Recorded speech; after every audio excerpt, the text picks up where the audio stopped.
We have a few spotty showers with thunder showers western and central South Dakota.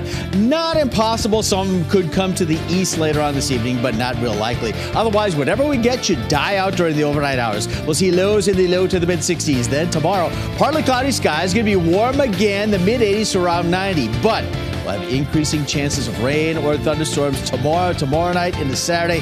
Maybe even some of that beneficial rainfall we need in some locations. We'll talk more about that along with the rest of your weekend forecast in just a moment. KELOLAND News starts now.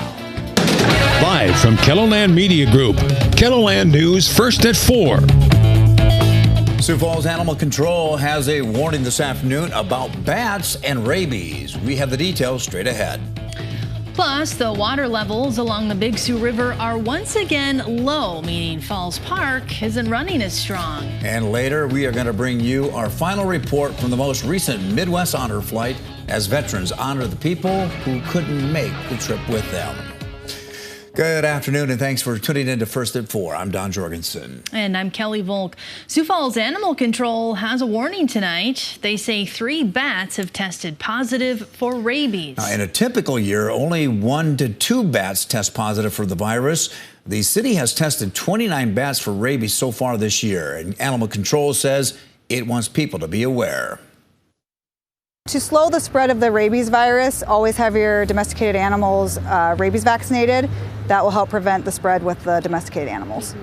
Dogs and cats that are 3 months old should be vaccinated. Rabies can be transmitted from pets to humans.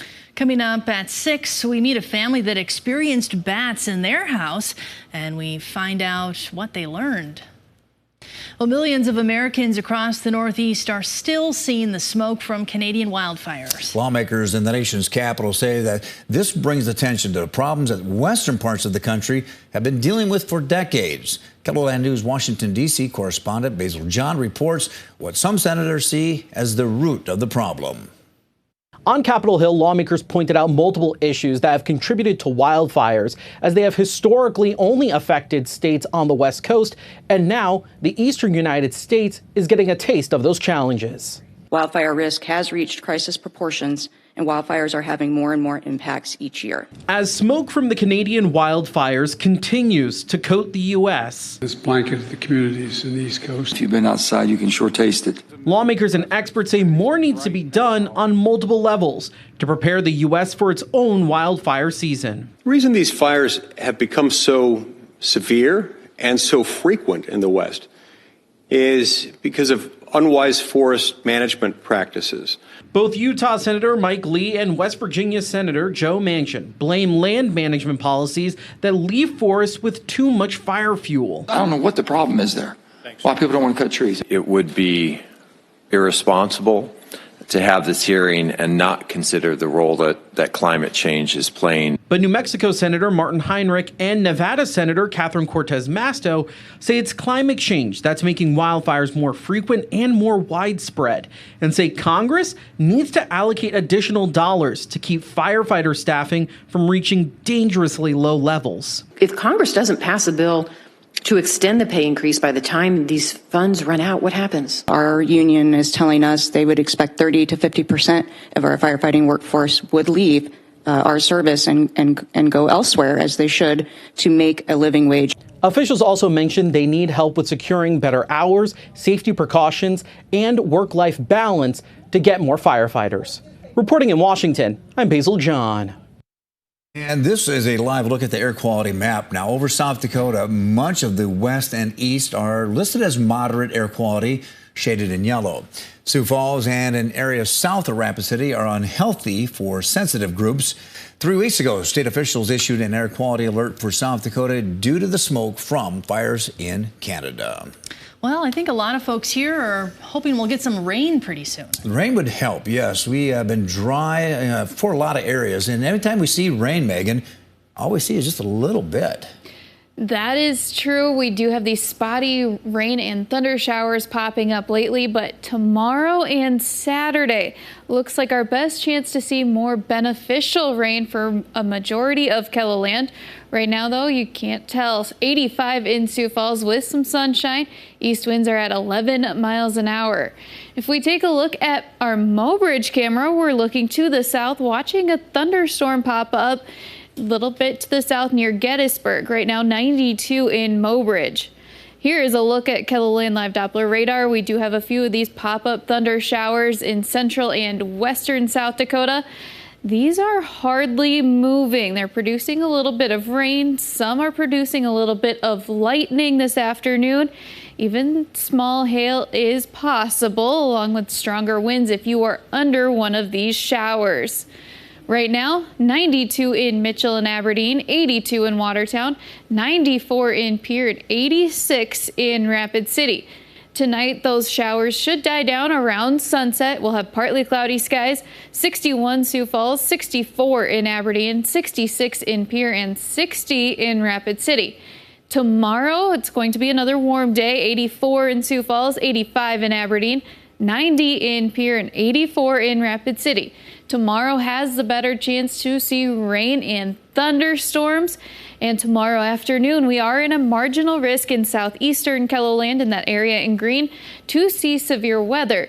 Hail and strong winds are going to be the main threats. And then on Saturday, a little bit cooler, upper 70s and low 80s, with another chance of rain and thunderstorms due to a cold front passing through. We'll take a closer look at your weekend in just a little bit.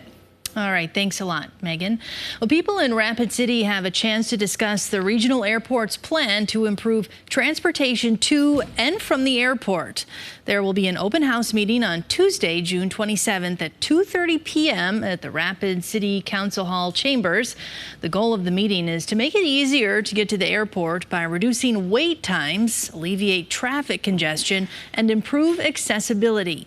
Officials are encouraging taxi, rideshare shuttle, and limo services to attend as well.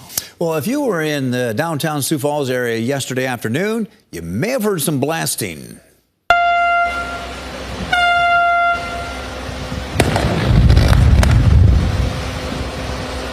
Whoa. The city posted this video on Facebook of crews blasting rock along 6th Street at the new Unity Bridge project. Officials say that this is necessary to install the underground utilities. The bridge is expected to be complete by next year. Now, on the south side of Sioux Falls, crews have officially started work on the South Veterans Parkway project. Construction will start with a new road from Western Avenue to Cliff Avenue. Drivers are asked to use caution if driving in these areas and to consider taking a detour around the construction. South Veterans Parkway will eventually connect to both I-29 and I-90 by the year of 2027. The Brookings Human Rights Commission plans to host the 4th annual Juneteenth celebration. It will be on Saturday, June 17th at Pioneer Park in Brookings from 11 a.m. to 4 p.m. The event commemorates the emancipation of enslaved black people, which occurred on June 19th, 1865. The Brookings Juneteenth celebration includes music, dance, food trucks, vendors, and a fashion show. A new mural is in the works in Brookings. KELOLAND News intern Jordan DeSmet caught up with the artist behind the new project. He has a preview of the story he's working on for tonight's Positively KELOLAND at 5. I'm here at downtown Brookings, where this mural is unfinished, but it will feature landmarks of the city of Brookings. Designer Rachel Funk says that she is proud that the community got to be involved. I do really love it that people can come by and say that they put work into this mural. We did another community mural last summer, and those kids still come by and say that they put some paint on it, and they can tell me where they painted and things like that. Coming up tonight, hear more from Funk and members of downtown Brookings in my full report. In Brookings, Jordan DeSmet, KELOLAND News.